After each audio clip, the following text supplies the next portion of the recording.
Hello guys, good morning everyone. Jewel Study point में आप सभी का स्वागत, वेलकम, खैर मकदम है। आज की वीडियो है math pedagogy C TET 2021 exam के लिए, जो बहुत ही इम्पोर्टेंट है। कुछ इम्पोर्टेंट मैथ पेडागोजी के टैग वर्ड्स हैं जो मैथ के लिए बहुत ही इम्पोर्टेंट टैग वर्ड्स हैं। ज्वेल स्टडी पॉइंट को अगर आप लोगों ने अभी तक चैनल को सब्सक्राइब नहीं किया है तो आप सबसे पहले ज्वेल स्टडी पॉइंट चैनल को सब्सक्राइब कर लीजिए और वीडियो के डिस्क्रिप्शन में लिंक दी जाएगी टेलीग्राम की। टेलीग्राम पे ज्वाइन हो जाइए। टेलीग्राम पे हर एक वीडियो की पीडीएफ शेयर की जाती है ताकि हर एक वीडियो की पीडीएफ आपको मिल सके। चैनल को अगर सब्सक्राइब नहीं किया है ज्वेल स्टडी पॉइंट को तो सबसे पहले आप सभी लोग चैनल को सब्सक्राइब कर लीजिए। टॉपिक पे आते हैं, मैथ पेडागोजी। मैथ की प्रकृति, पहला टैग है मैथ गणित की प्रकृति। जो गणित होती है, मैथ पेडागोजी की जो नेचर है, मैथ का नेचर क्या है, मैथ की प्रकृति क्या है।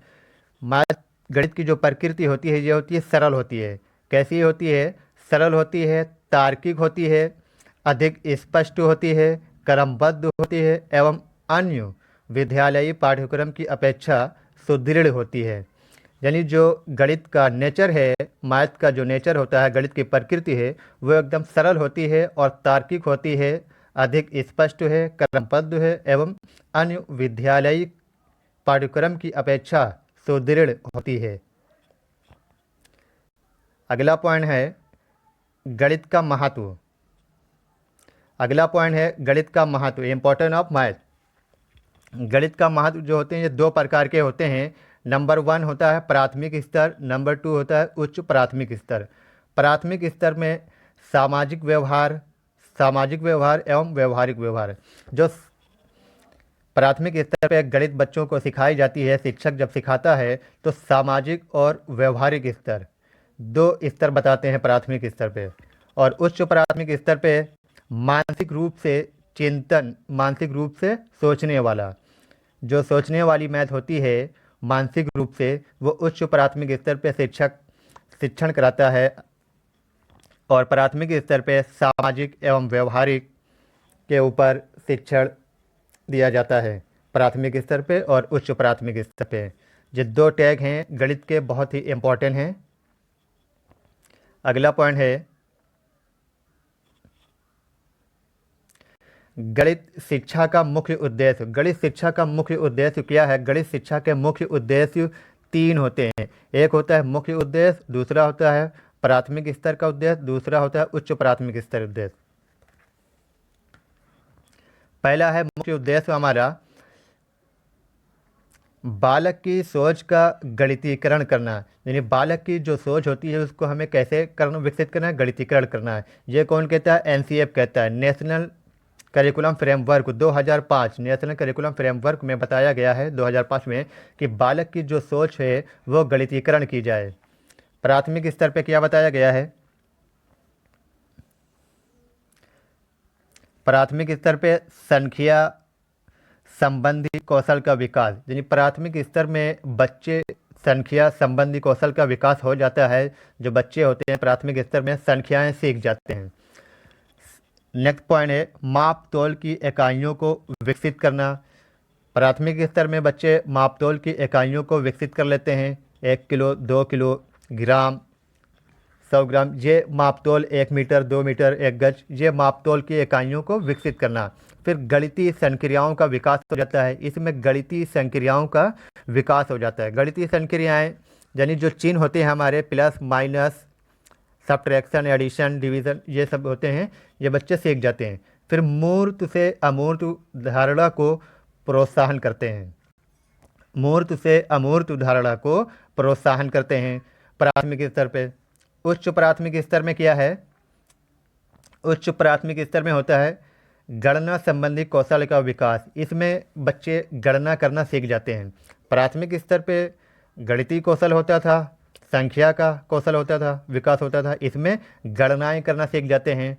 अगला पॉइंट है परिकलन संबंधी कौशल का विकास, यानी कैलकुलेशन करना अच्छे से जान जाते हैं। फिर अमूर्त से मूर्त धारणा का विकास हो जाता है। इसमें मूर्त से अमूर्त धारणा का विकास होता है। उसमें था प्राथमिक स्तर में मूर्त से अमूर्त धारणा को प्रोत्साहन करना, और इसमें है अमूर्त से मूर्त की ओर विकास करना।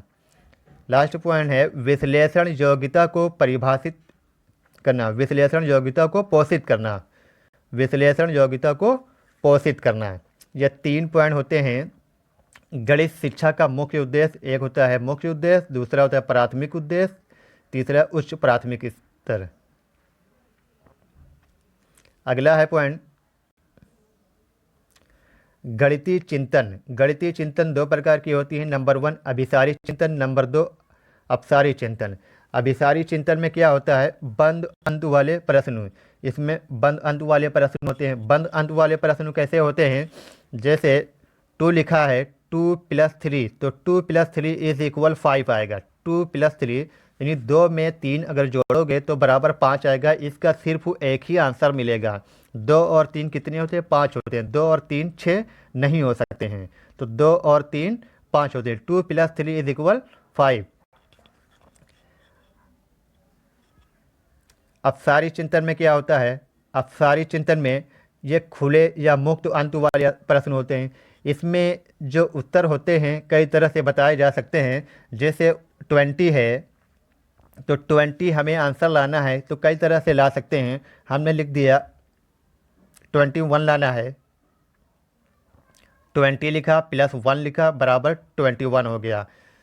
7 × 3 21 आ जाएगा। हमें आंसर को 21 लाना है। हम कई तरह से कई मेथड से ला सकते हैं। 7 × 3 = 21, 7 × 3 = 21, या 20 में +1 करेंगे तो 21 आएगा। 3 × 7 कितना होगा, 21 आएगा।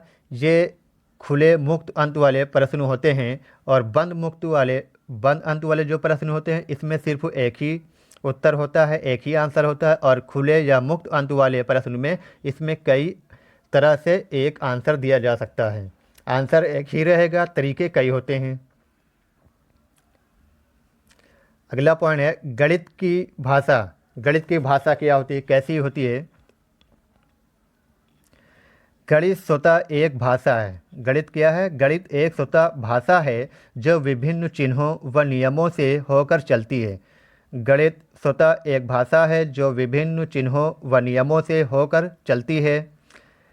अगला पॉइंट गणित की भाषा।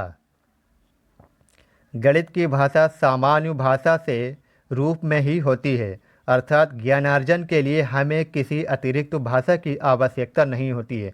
अगर हमें गणित सीखना है तो गणित सीखने के लिए हमें कोई अलग से कोई लैंग्वेज नहीं सीखना पड़ेगा, कोई भाषा अतिरिक्त भाषा हमको नहीं सीखना पड़ेगा।